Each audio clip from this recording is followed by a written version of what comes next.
Mahigit 30,000 pisong halaga ng alahas at silver coins ang tinangay umano ng isang lalaking appraiser mula sa pinagtatrabahuhan niyang sanglaan sa Quezon City. Itinanggi ng suspect ang mga paratang at may unang balita si James Agustin. Timbog ang 21 anyos sa lalaking appraiser matapos sumanunakawi ng ilang alahas at silver coins ng kliyente ng isang sanlaan sa Camias Road, Quezon City. Ayon sa pulisya, dala ng kliyente ang 25 piraso ng silver coins, 2 singsing at isang hikaw na napagkasundo ang isanla sa halagang 34,000 pesos.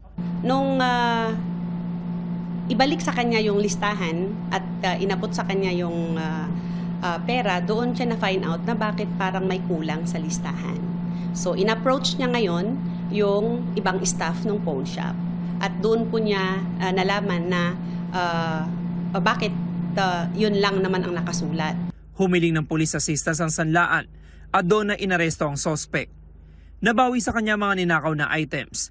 Sa investigasyon ng pulisya, nadiskubre ang isa pang modus ng suspect na 1 taon nang nagtatrabaho sa sanlaan.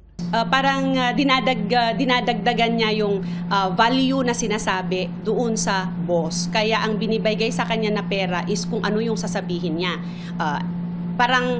Kumbaga is ang sasabihin niya sa client, etong amount. Pero ang hihingin niyang pera para iabot doon sa client ay mas mataas.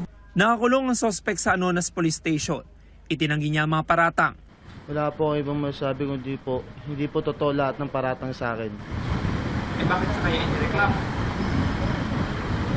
Sa kanila na po yun, sir. Wala na po akong ibang sabihin. Basahin lang po. Mag-ano na lang po kami sa Usgalo. Sinampahan na ang suspect ng mga reklamong theft at estafa. Ito ang unang balita. James Agustin, GMA News.